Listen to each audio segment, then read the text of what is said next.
There comes a moment in life, usually sometime after 50, when you start to notice something subtle. You're doing the same things you've always done. Eating what you were told was healthy, staying active, trying to be responsible with your body. And yet, you feel more tired than you expect. Your mind feels a little slower in the afternoons. Your sleep isn't as restorative as it used to be.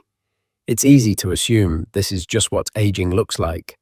But for many people, that assumption isn't entirely true.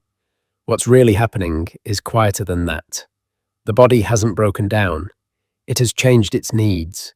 Over decades of life, the systems that once handled stress, sugar, late nights, and constant stimulation with ease begin to ask for a different rhythm. Not dramatically, not urgently, just consistently. And when those signals are missed, not ignored, just misunderstood, the body starts aging faster than it has to. Not because you did something wrong, but because no one told you the rules quietly change as we get older. Doctors, caregivers, and long-lived elders have noticed something important over the years. The people who age well don't add more and more complicated routines to their lives. They don't chase youth. Instead, they remove a handful of everyday habits that quietly drain the body's ability to repair itself. Tonight, we're going to walk through 5 of those habits. 2 of them are so common, they're often mistaken for healthy living. 3 of them are more direct, and once you see them clearly, you won't be able to unsee them. None of this requires expensive programs or extreme discipline. It's about timing, about rhythm, about allowing the body to do what it already knows how to do, once we stop getting in its way. And the final one has nothing to do with food, sleep, or exercise, yet it may be the strongest predictor of how long and how well a person lives. Let's begin. Principle 1. How you break the fast matters. More than what you eat. For most of our lives, breakfast has been treated as fuel, something to kickstart the day, something light, something healthy. Fruit, oatmeal, cereal, yogurt. Foods that once worked just fine. But here's what quietly changes as we age. An older body doesn't respond well to sudden demands.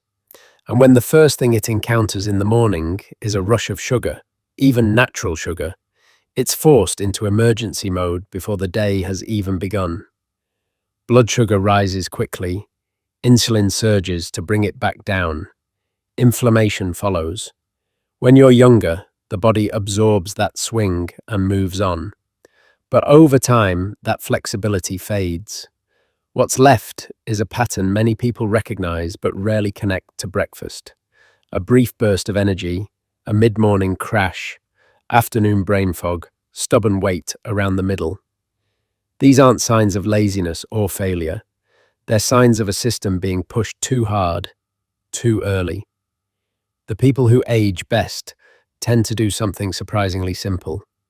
They start their day with stability, not stimulation. Protein, healthy fats, foods that tell the body, you're safe, you can move steadily today. Sweetness still has a place, just not as the opening act. For an aging body, timing matters more than purity. And how you begin the day often determines how gently or how urgently your body has to work for the next 12 hours. Principle 2. Aging bodies lose thirst signals, not their need for water. There's something most people aren't told about aging. The sensation of thirst becomes less reliable, not weaker because the body needs less water, but weaker because the signaling system itself changes. That's why so many people say, "I don't feel thirsty," while living in a constant state of low-level dehydration. Water isn't just about quenching thirst. It's how nutrients move into cells. It's how waste moves out. When the hydration drops even slightly, everything slows.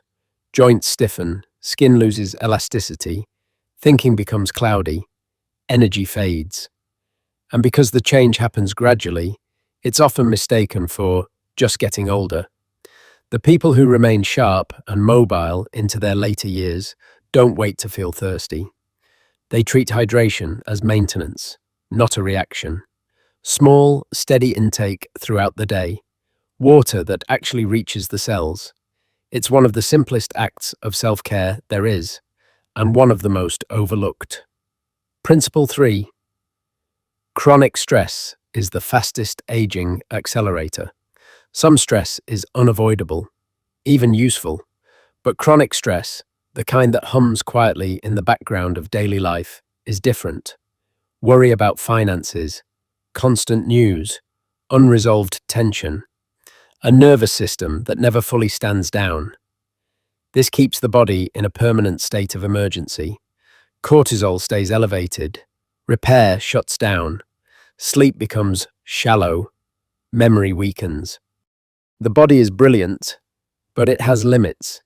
It cannot rebuild while it believes danger is always near. People under long-term stress often look older than they are. Not because of time, but because the body has been denied rest from vigilance. The smallest shifts matter here. Pausing the news, slowing the breath, softening the jaw and shoulders, allowing moments of quiet without justification. Peace isn't indulgent. It's biological permission to heal. Principle 4. Late-night eating sabotages. Cellular repair.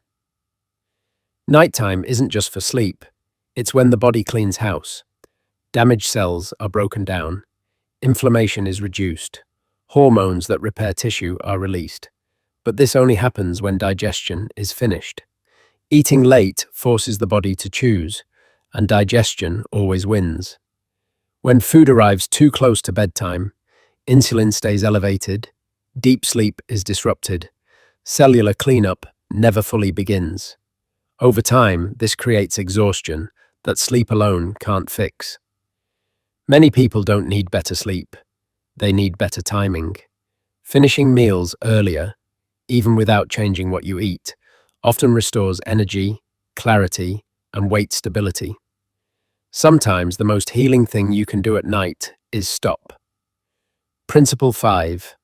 Loneliness ages faster than disease.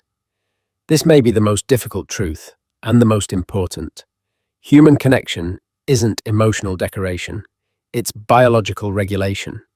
When connection fades, the body perceives threat. Inflammation rises, immunity weakens, cognitive decline accelerates. Not because someone is alone, but because they feel disconnected. As life progresses, social circles shrink naturally. Retirement, loss, distance, fatigue, isolation often arrives quietly, without intention. But the people who live longest, across cultures and continents, share one thing. They remain woven into the lives of others. Not constantly, not exhaustingly, but meaningfully.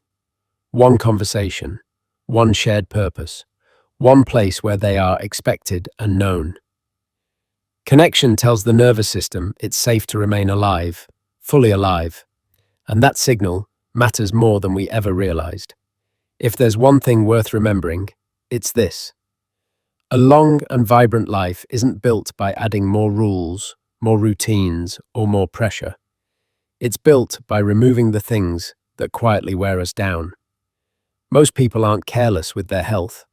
They're simply living by rhythms that no longer match the bodies they've grown into. When those rhythms change, something shifts. Energy returns. Sleep deepens. Life feels less like something to manage and more like something to live. Aging doesn't ask for intensity. It asks for attention. Attention to timing instead of force. To rest instead of constant alertness. To connection instead of endurance. The body already knows how to repair itself. Our role isn't to push harder, it's to stop getting in the way. So don't try to change everything. Choose one small adjustment, one gentler rhythm. That's how longevity is built, quietly, faithfully, over time. And remember, you're not walking this path alone. We're learning how to live well together.